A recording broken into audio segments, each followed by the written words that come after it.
So we're going to change the brake pads and discs on a Toyota Aygo, which is the same as on a Peugeot 107 and a Citroen C1. So start off by just breaking the bolts free for the wheel.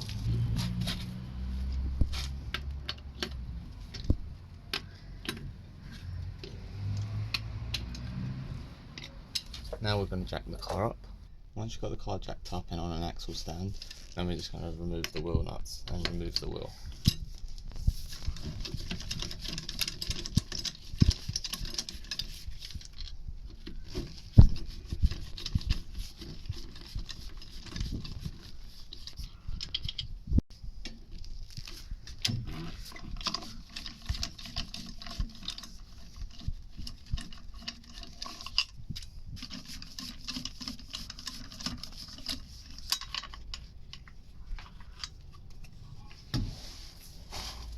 We're going to change the pads and the discs. So we're going to start off by just removing this. It's just the guide bolt to help you when you're assembling it, but sometimes these can get really stiff. So start off by putting a screwdriver in between the gaps, like this, but because we're loosening it, we're going to do it from underneath. However, when we go to loosen it, it's going to have something to hold against.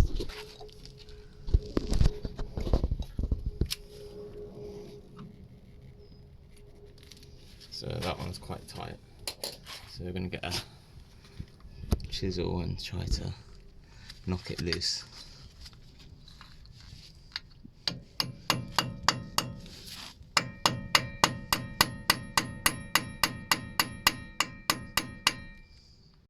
So just going to spray it with some WD-40 to help it sort of get in there. Just going to tap it a few times just to try and break free.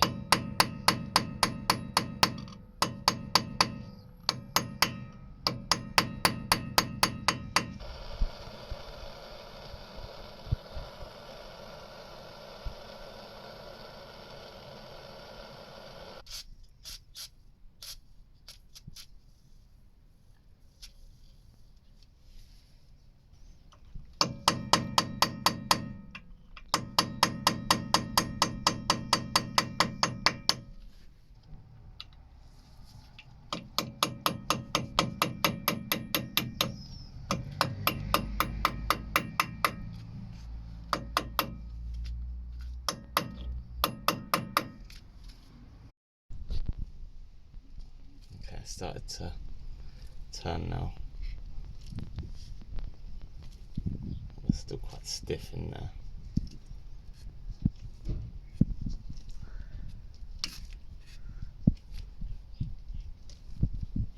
Very stiff.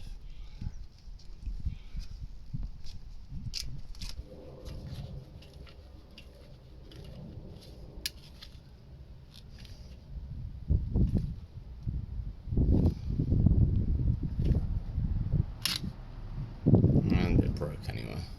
So we're going to undo these two bolts. They're 13mm. And loosen the bottom one as well.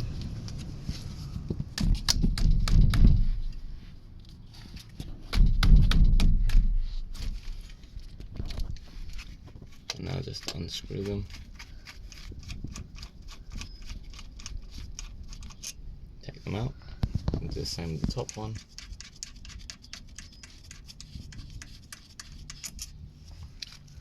And remove those two. Now the brake caliper should slide out, just like that. So get the caliper and get one of these like hooks, and then you can hook it onto the spring, so therefore it doesn't put any tension on the actual brake pipe. So now we can remove the brake pads. So just push that up, pull them out like that. Do the same with the inside one, and you can remove that. Next we're going to remove these bolts at the back. There's two bolts here, one here and one up here, and that's holding the brake caliper carrier on. So we've got these two bolts that are for the caliper carrier. They're 17mm. So we're just going to break them free. Make sure you get it on the socket on there properly. Sometimes it's a bit rusty.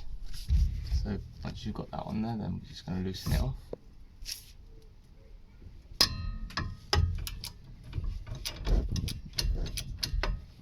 Same with the top one.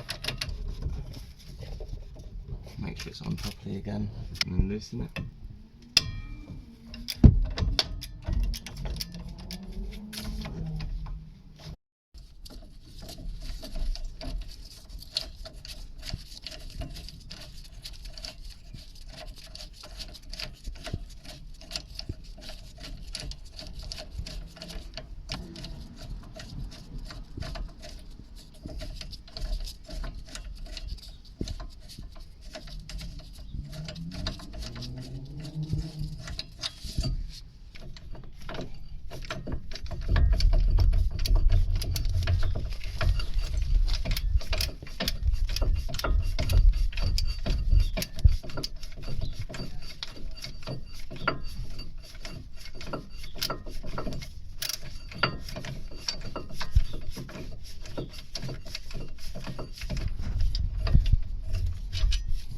And now the carrier comes off.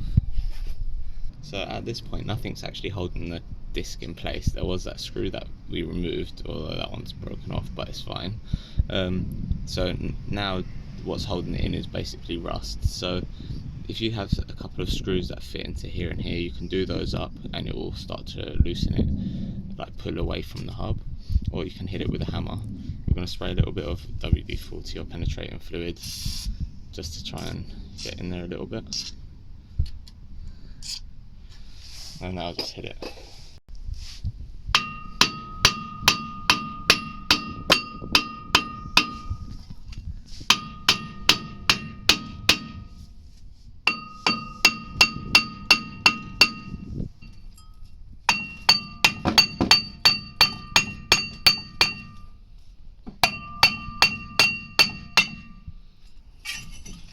That's it, and that's off. So I'm just going to go over the hub with a wire brush. You can go over it with some sandpaper as well if you want to.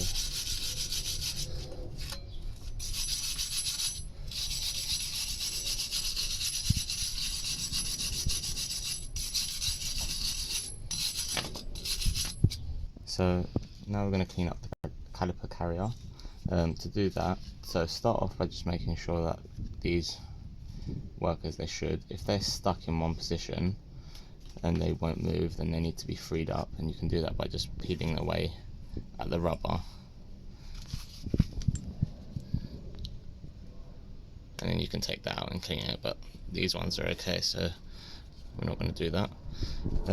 Then we'll spray all of this with brake cleaner and give it a wipe, and also go over it with a wire brush. If your new brake pads came with new guides, then you can take these off. You don't have to take them off if you don't have new ones, but it's a good idea to take them off to help clean. So just prise them up and they come off just like that.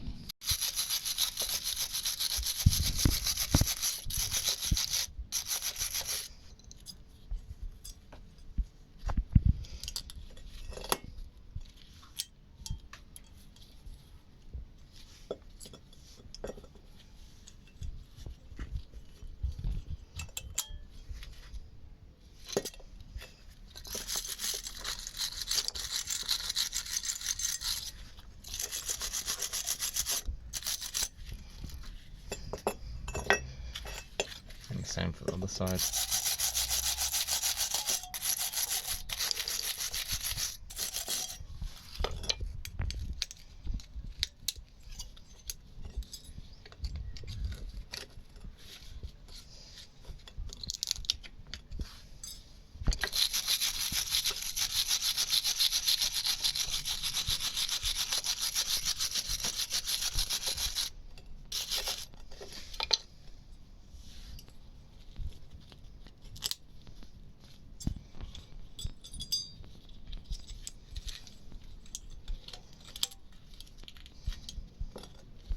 So next, get your new brake disc and line up the hole where the screw would go with where it should go, and then put it in like that.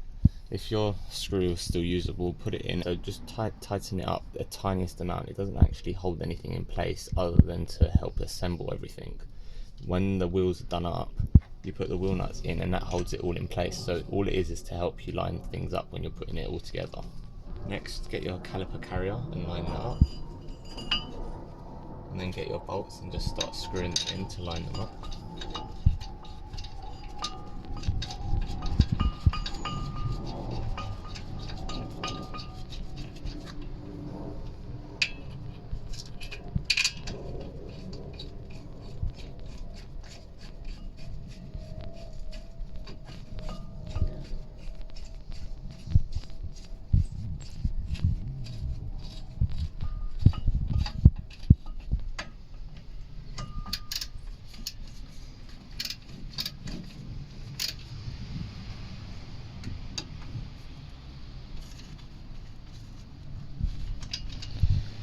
So these two bolts at the back get down to 65 Newton meters.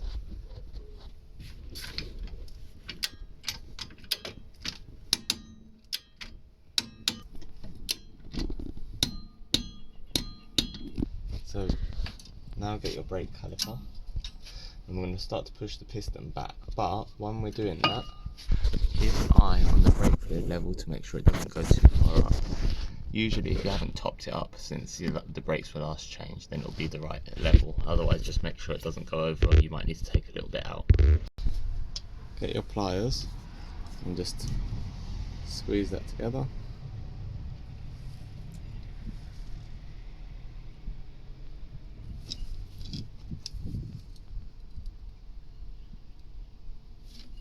Now the piston's pushed in, so I'm just going to hang that back up for a minute. So get your new brake pad, and then get a little bit of copper grease. I'm just going to put it on the ends, just to help it slide a bit more freely. You don't need a lot.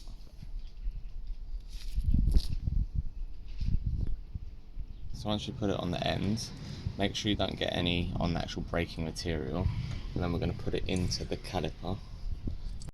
Slight angle and then twist. I'll show you again on the outside one, it'll be easier to see. It's exactly the same process. Just put a little bit of copper grease on the ends.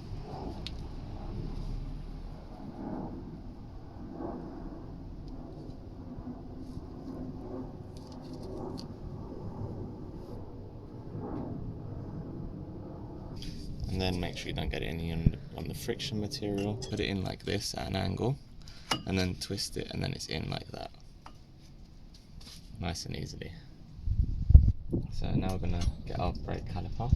We're going to slide it on, and then these little tips, you might need to push them back a little bit just to get it in, and same with the bottom one.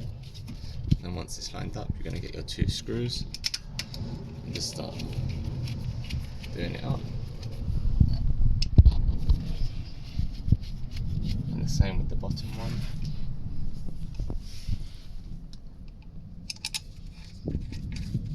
Might need to wobble it a little bit to get it lined up. That's it. And that as well. And now we're just gonna torque it up. So these get torqued down to 35 Newton meters.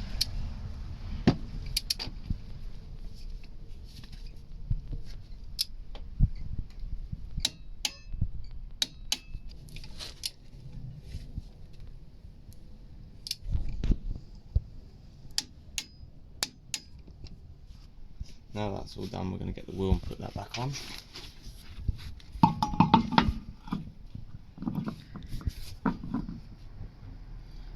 And then just going to start screwing that in.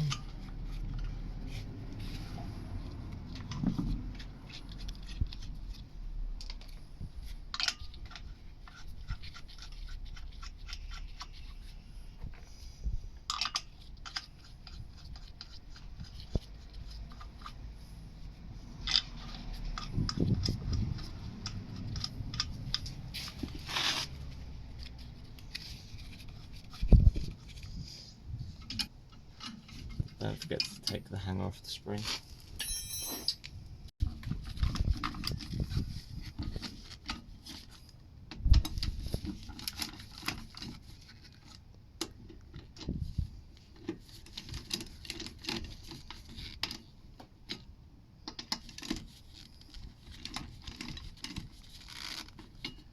Now we're going to lower the car down and tighten up the wheels. So we're going to torque the wheel to 120 Newton meters.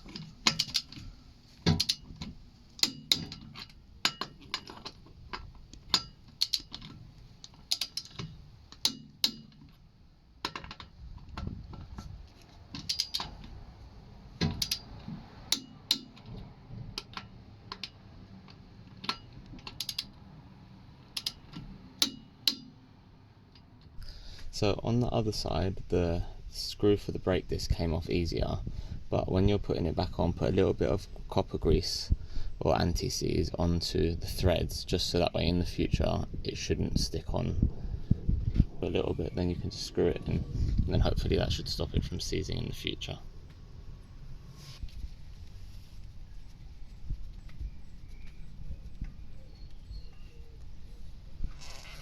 Doesn't need to be tight at all. So make sure you've done the same to the other side, and if you have, then once you're finished, pump the brake pedal a few times so the travel can go back to normal. Don't forget to hit the like button and subscribe if you want more.